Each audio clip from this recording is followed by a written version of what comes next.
Hey everybody, welcome back to School Sucks Live. This is Brett with me in the studio tonight. Cory, not much room to get in that last segment or two there, That is right? okay with me, because there was plenty of good stuff to listen to. Absolutely.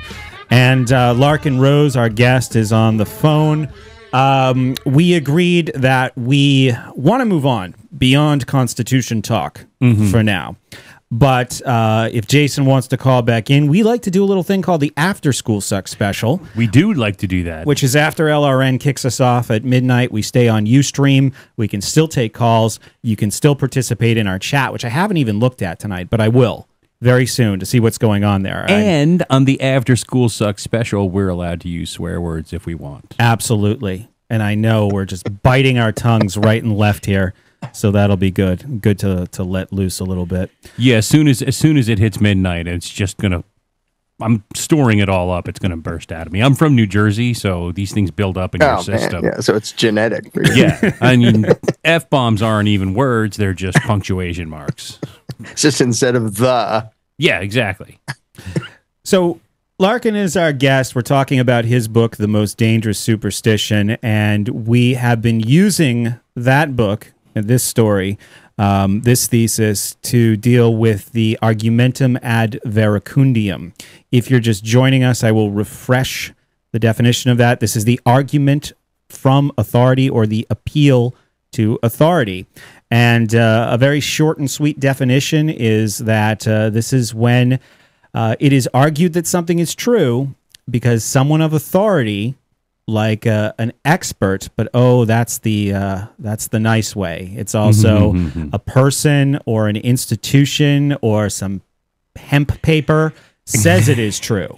Well, I mean, people's criteria for what constitutes an authority or an expert in whatever field is really, really thin. Sure. These days. Like, I mean, look at how many people don't vaccinate their children because Jenny McCarthy said it's bad for you. Yeah, okay. You know, people will do something if a celebrity tells them to do it. It doesn't even have to be an expert. Yeah, that's really true. And some of these celebrities who are saying things, my goodness. Yeah.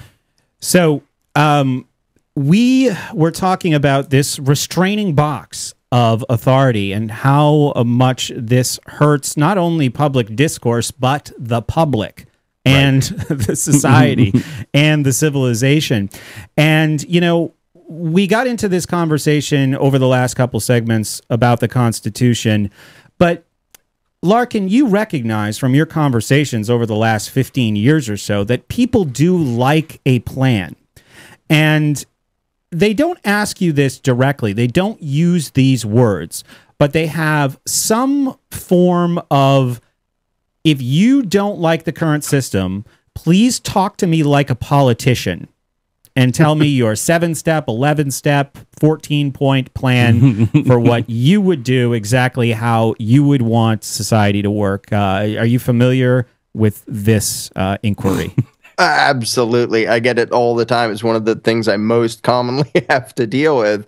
And it shows the authoritarian paradigm they're stuck in. Because if all they've ever heard and all they've ever thought about is how is government going to make this work, and how is authority, what kind of centralized, forcibly imposed authoritarian plan is going to make this happen, or take care of the poor, or protect us, or whatever else.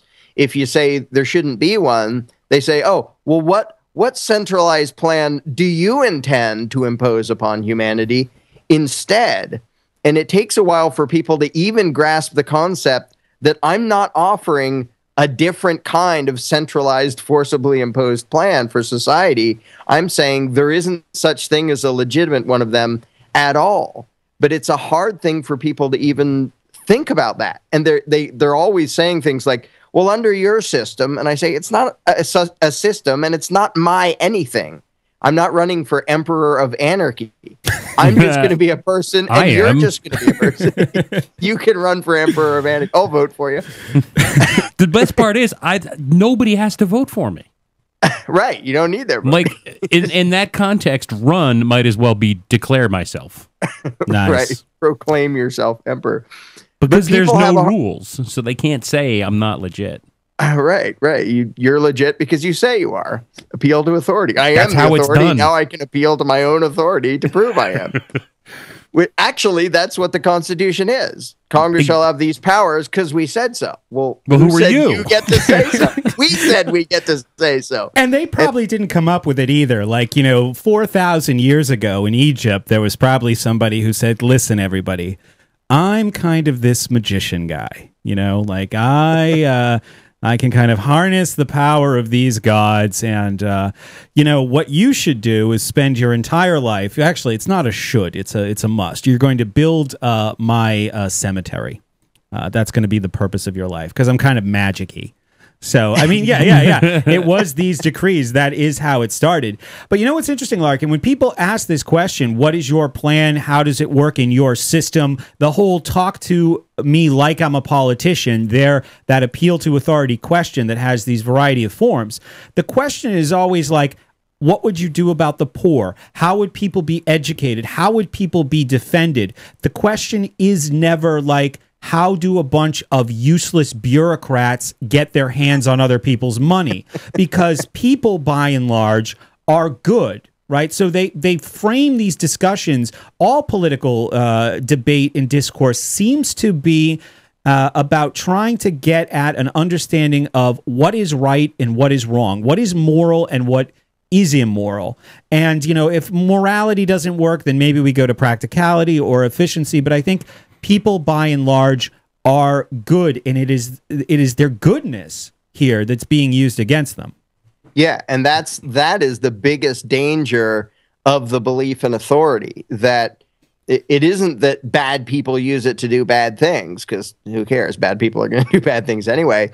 It's that it tricks good people into condoning or doing really nasty, horrible, violent things because they think it's for a good cause. Because they think, well, this is okay if government and authority does it. The people who vote for a giant welfare state because, well, we want to help the poor. Okay, by means of what? By you giving your money and asking me to give mine, or by threatening to cage me if I don't hand over my money. And this is true of every nasty regime you can think of. No nasty regime came along and said, we're going to beat people up and rule people because, well, frankly, we like power. They never say that. Hitler didn't say that. Stalin didn't say that. Mao didn't say that. They always said, this is for the people and the nation and the fatherland and the yada, yada, yada, and we're going to have justice and yada, yada, yada. Because the tyrants know you don't go to the people and say, we want power because we want to do evil stuff. Right. You go to the people and say, if you give us power, we will do great things with it. Yeah. And if people don't understand that authority is a lie and you can't do great things with it, because all it is initiating violence against innocent people. You can't do great things by committing violence against innocent people. And when people understand that, they'll stop falling for the politician lines that, oh, if you put me in power, I'll take care of the poor and I'll protect you and I'll crack down on crime and I'll do away with this and fix that and everything else. If people realized, wait, the way he's going to pretend to do all those things is by threatening everybody else with violence if they don't follow whatever choices he says they should follow. You can't, but yeah, the belief in authority totally exploits people's virtue and good intentions and turns it into fuel for the most evil, destructive ideas imaginable. And they do that by getting you very young and redefining what good is. From a very young age, we're taught that, being good is obedience. But good is always the important thing to be. The government knows that people recognize a moral authority. We're going to talk a little bit more about this when we come back. This is School Sucks Live. Give us a call, 843-JOIN-SSP. We've got 2 segments left, and that's enough time for you to join us. Skype in, School Sucks Live.